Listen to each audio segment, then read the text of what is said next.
Hello and welcome to the second episode of The Practical PM, your friend, philosopher and guide to product management. To recap the concepts from the first episode, we had seen that the mandate of the product team is to move the North Star metric of the product in the right direction, and the way to do it was to take care of all these 4 stages of the user's life cycle. If you don't remember the details, I would highly recommend going over the first episode again before proceeding with this one. In this episode, we will talk about problem solving.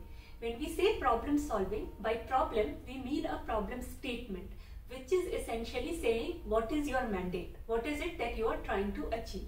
For example, if your revenue is going down and your mandate is to fix it, then your problem statement is arrest the fall of revenue. On the other hand, if your revenue is stable or even growing and your mandate is to improve it further, then your problem statement is to improve your revenue or increase the growth rate of revenue. So that's the problem statement. And problem solving means figuring out how do you achieve what you have set out to achieve in your problem statement. So given a problem statement, how do we go about solving it? There are 3 different approaches. The first one is problem solving from experience. Let's take the example of increase revenue as the problem statement, and let's assume that you were working for one bakery and then you switched your job and joined another bakery where you have to solve this problem. From your experience in the first bakery, you know that red velvet cupcakes were all rage there. So you introduce the same product in the second bakery and increase the revenue for your employers. That is problem solving from your experience. Now, problem solving by experience need not involve just your own experience. It can also be the collective experience of ecosystem. For example, if you have just started your company and you need email IDs with your company's domain name, then you go ahead and sign up on Google Suite, because every other startup you know of has done the same thing. You may not even evaluate the alternatives. So that is experience. The second approach to problem solving is creative solutioning. Creativity by definition means that there isn't a well-defined process of arriving at a solution here, or even if it is a process, it is your individual process, not necessarily generalizable. You can have an aha moment. You can be a creative person who is generally good at finding solutions where others can't. Creativity is great and it can do wonders when it works. For example, in the first bakery, the introduction of red velvet cupcakes might have been the result of an aha moment from the owners. But when you are trying to do problem solving in professional environment, both experience and creativity, while they can help, may not be always enough for various reasons. For example, experience may not translate very well. Red velvet cupcakes may not work as well for the second bakery as they worked for the first one, maybe because the clientele is different, or maybe because the first bakery has created a cult following with its offering and the customers are just not interested in another bakery offering red velvet cupcakes. Then you might be faced with a novel problem and you may not have any experience to draw upon, and even collective experience may not show a path, or it may not be accessible to you. As far as creativity is concerned, it may not strike at the time when you need a problem solved. And finally, even if experience and creativity do give you a solution, you can never be sure that you are not missing out on something more and better. Which brings us to the third approach to problem solving, structured problem solving. And this is what I want to get into details of. What does structured problem solving involve? It involves first framing the problem in a way so that the outcome is clear. You would know very clearly whether or not you solved the problem. Then the second step, which is the most important step, which is breaking down problem into smaller chunks which are more solvable than the broader problem you started with. And then finally, when you have the smallest chunk of problem that is solvable, you go ahead and solve it. This may sound very abstract, so let's take an example. We will go back to the example of e-commerce app from the first episode, and we would specifically attack the problem of activation. So our problem statement is improve activation. How do we frame it right? In the first step, we define stuff. So we define activation and we stick to the definition from the first episode. Percentage of users who place at least one order within a day of acquisition.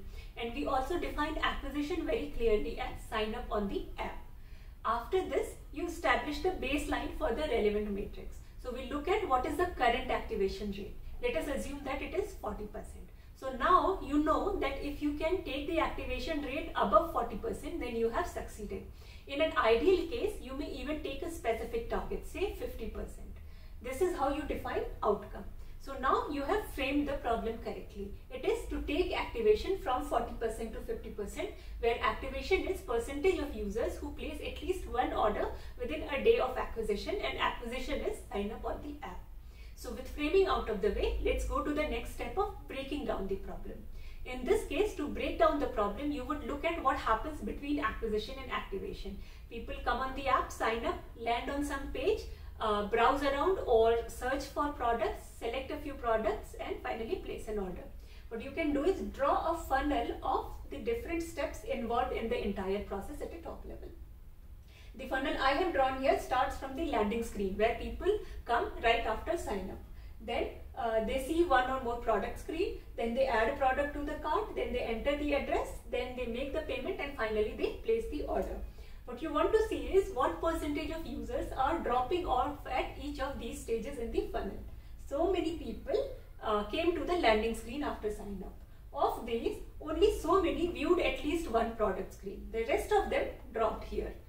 Of the people who saw at least one product screen, only these many added a product to the cart. The rest of them dropped off here, and so on for each stage. Now, breaking down is not a one-step process. What you will do is, each of these drop-offs you will want to break down further. So, for our example, let's take the make payment stage, because we see a significant drop-off here. When you drill down further here, you will ask questions like, are people at least selecting a payment method and trying to make payment, or are they not doing that? If they are trying to make in payment, what are the errors they are getting? Are there certain payment methods where error rates are particularly high? When you drill down like this, you may come to conclusions like these, that COD is the preferred option of most users placing the first order, but in the interface, COD is buried behind more button, and that's why a lot of people are not able to find it and they are dropping off at this stage. Or you may find that certain payment method preferred by the new users have a very high rate of errors. So this way you have identified the opportunities. Opportunities are nothing but the smallest chunk of problems that are solvable, which you have arrived at by breaking down the problem in multiple steps. So now that you have identified the opportunity, you can go to solutioning. But before that, what you should do as an exercise is think through all the other stages in the funnel and figure out what other opportunities you may identify. Now coming to solutioning. So if you identify that people are not able to find COD option, then you may want to move COD option up in the list of payment options, so that at least for the new users, so that they can find it. If there is a payment option that is giving very high errors rates, so then you may want to remove that option altogether, at least until it is fixed. So this is how you do structured problem solving. And now that you understand the concept, you may realize that what we had done in episode 1 was also an example of breaking the problem down. Our problem statement was moving the North Star metric in the right direction, and we broke it down by defining these stages of the user's life cycle, right? And then in this episode, we went ahead and said, let's further break down the activation problem, and so on. So you see that problem breakdown can start at the very top, and then it can percolate down to each stage until finally you have a small enough problem that is solvable. So I will end the episode here. We saw how we do structured problem solving and saw some examples. What I have not covered is what are the different ways of breaking down a problem, but don't worry, we will do that in the next episode. Thanks a lot for watching. Do tune in to the next episodes as well.